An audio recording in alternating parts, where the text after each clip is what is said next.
Did the June 10th report by the Director-General of the International Atomic Energy Agency, IAEA, pave the way for U.S. and Israeli attacks on Iran's nuclear facilities? This is the question Iranians are asking today. In June 2025, Iran's nuclear facilities in Natanz, Fordow, and Isfahan were attacked by Israel and the United States. Many believe that Rafael Grossi's June 10th report at the IAEA opened the door for these attacks. In this video, we will examine with evidence and documents how the ambiguous statements of the agency and its inaction led to an escalation of tensions. Stay with me.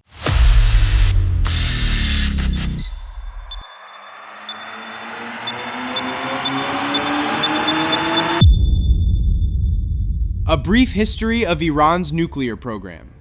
Iran began its nuclear program in the 1950s for enrichment to produce energy and for medical research.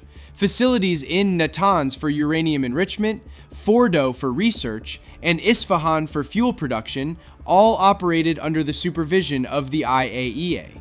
In the JCPOA, Joint Comprehensive Plan of Action of 2015, Iran drastically reduced its uranium stockpiles and accepted strict IAEA inspections for 15 years. From 2016 to 2019, the IAEA confirmed in multiple reports that Iran's nuclear program was entirely peaceful. Ambiguity and suspicious timing of the June 10th report. Starting in spring 2024, with the commencement of negotiations to revive the JCPOA, Rafael Grossi's tone regarding Iran became sharper.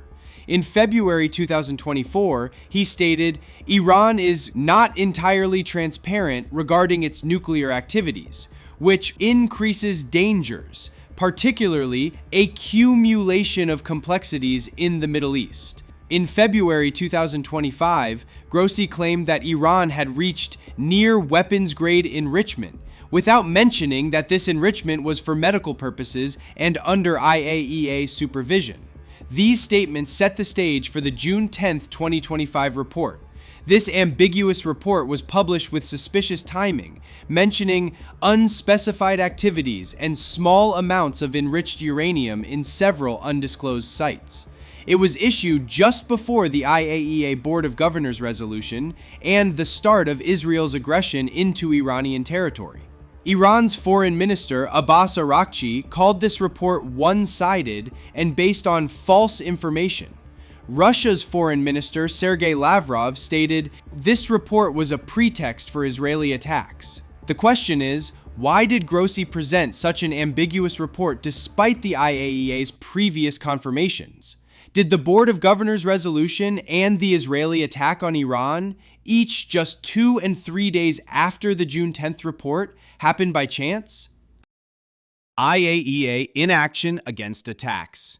The IAEA is legally obliged to protect peaceful nuclear facilities. However, when Natanz, Fordow, and Isfahan were attacked by the US and Israel on June 13th and 21, 2025, Grossi remained silent and did not perform his legal duty.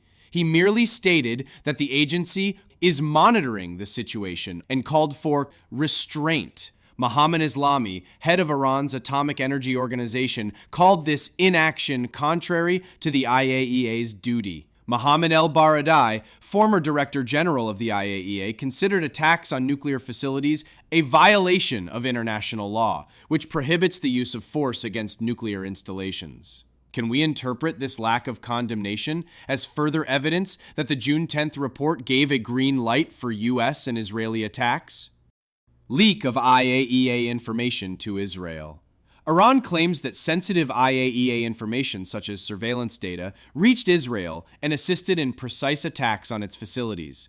Documents obtained by Iran in an intelligence operation in June 2025 refer to suspicious contacts between Grossi and Israeli officials regarding Iranian nuclear sites.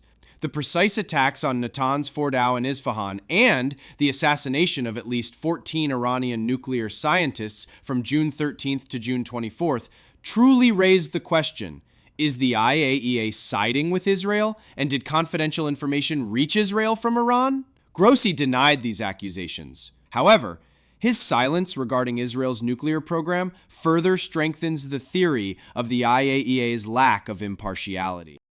Contradictions in Grossi's statements. In his June 10th report, Grossi focused on Iran's suspicious activities, but after the attacks he said, "We have no indication that Iran is trying to build a nuclear weapon." Mohammad Javad Zarif, former foreign minister of Iran, called this contradiction deceptive. If Grossi had shown this transparency before the attacks, perhaps this tension would not have occurred. Ultimately, a troubling picture emerges. Rafael Grossi's ambiguous June 10th report, followed by the IAEA's inaction in the face of attacks on Iran's peaceful nuclear facilities, stands in stark contrast to the agency's duty to support peaceful activities. These were not neutral actions. They helped justify the attacks and escalate tensions. This leads to a crucial question. Was the IAEA acting under political pressure? What are your thoughts? Like this video, share it with your friends, and leave your comments below. And don't forget to subscribe to our channel.